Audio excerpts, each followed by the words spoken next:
guys, so we're now in the final stages of getting this hall, stairs and landing area done. Downstairs is finished, up to the decorator who is now busy working downstairs getting that cracked out. So me and Phil now are up here getting all the second fix done. So the tiler, Liam from, what's he called, Victorian, I don't know.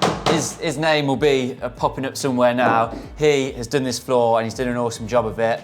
Now that he's done that, this means we can get the skirting, architrave on, get the final 2 doors hung, which are behind you, and then this bit will also be ready for the decorator to finish.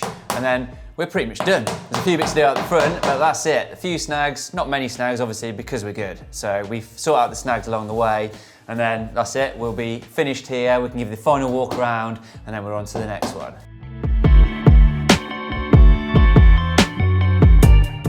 Right, so what I'm trying to do here is basically get this frame, which will house all the glass. This is going to be some 10mm Pyrex glass in here, obviously fire, not proof, but you know, fire resistant up to at least an hour. So we've got a lot of natural light going through into the stairwell downstairs. This bit is going to look quite spectacular when it's finished. We did have a few issues to get over with staircase sizes and keeping everything right, so it all works really well. So we obviously had this little additional frame to sort of figure out how we can mask it. So what we're going to do is the same as what we've done on all the stringers of the staircase, is we've basically got some architrave, the same profile as the architrave, and we're going to plant that on top here, and then that's going to run through into the skirting.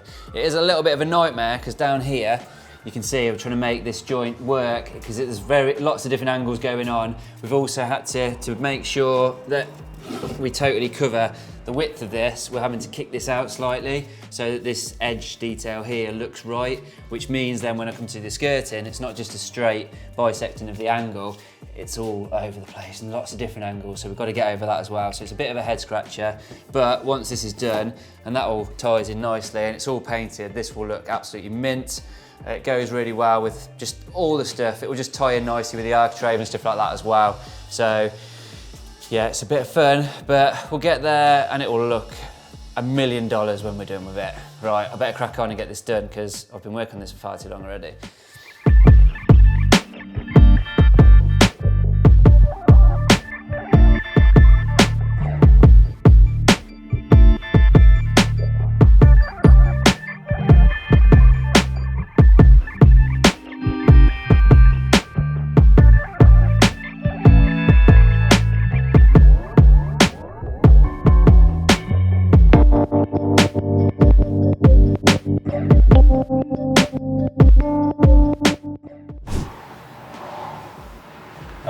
There we go. So that now works, so you can see what we're trying to achieve. It is a bit of a pain, like I mentioned, but now we can get this all, these were just little temporary bits just to get me an idea of how it's going to work. I can now get these cut to size properly, get this all installed, and that's another bit off the tick list.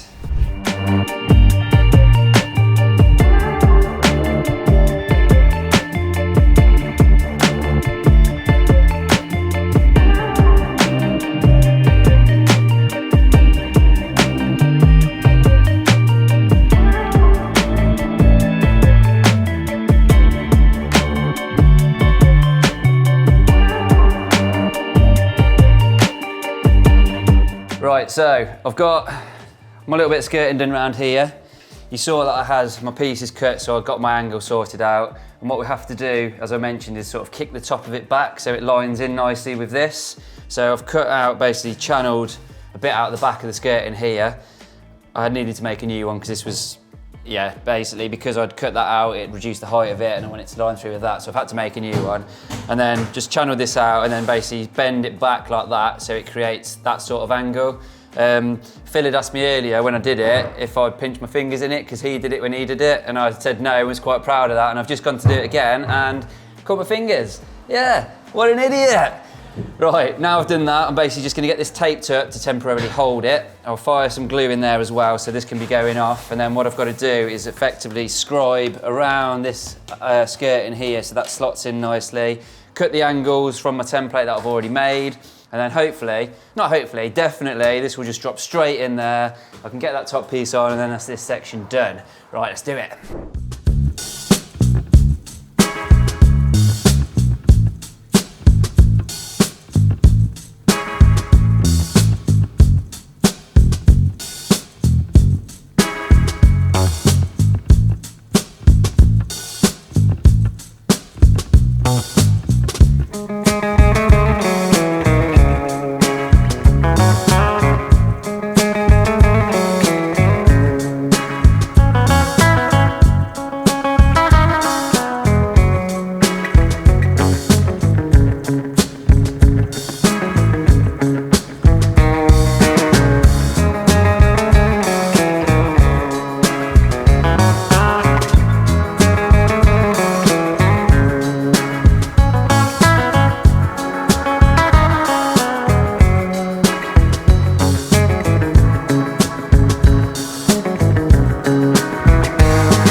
Sorted.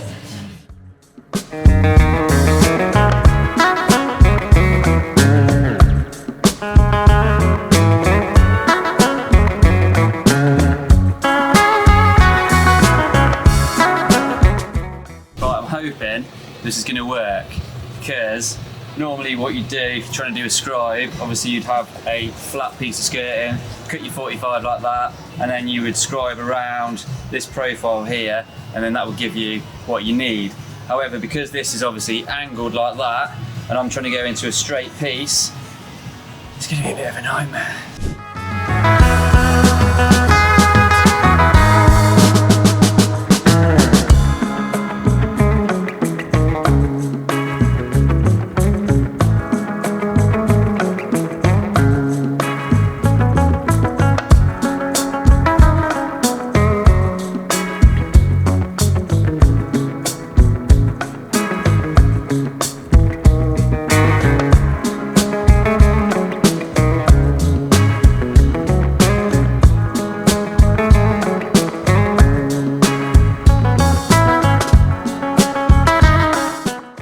Sometimes it's very easy just to get a little bit blindsided and not realise the simplest of mistakes that you're making.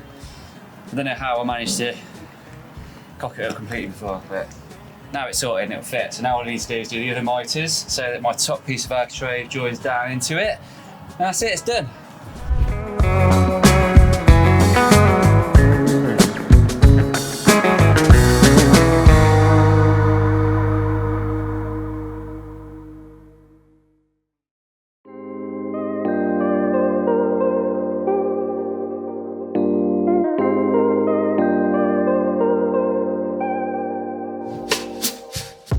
I know that's 47 degrees across there, so I can do that. And I know that was 19 degrees there, so I can get that cut.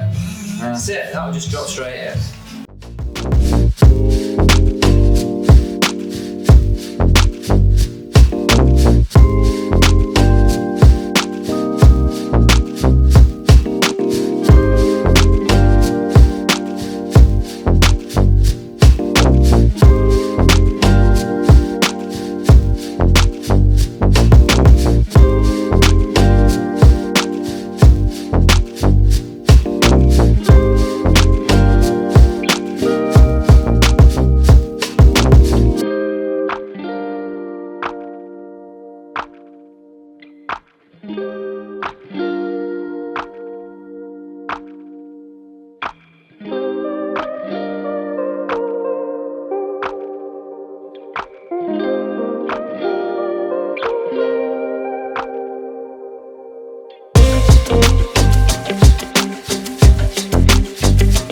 Right, so it's nearly there now. What I need to do is just a tiny little bit of tweaking. There's always going to be a little bit of an element of some filling that needs to be done as well, because we've got various different angles coming from one to another.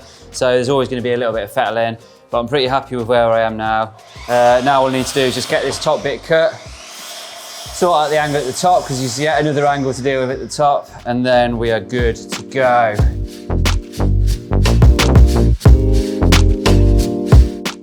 Right, so it's in. It was a bit of a nightmare, as you saw, but we got there. So we've got this nice little junction down here now. It runs through nicely with the skirting board.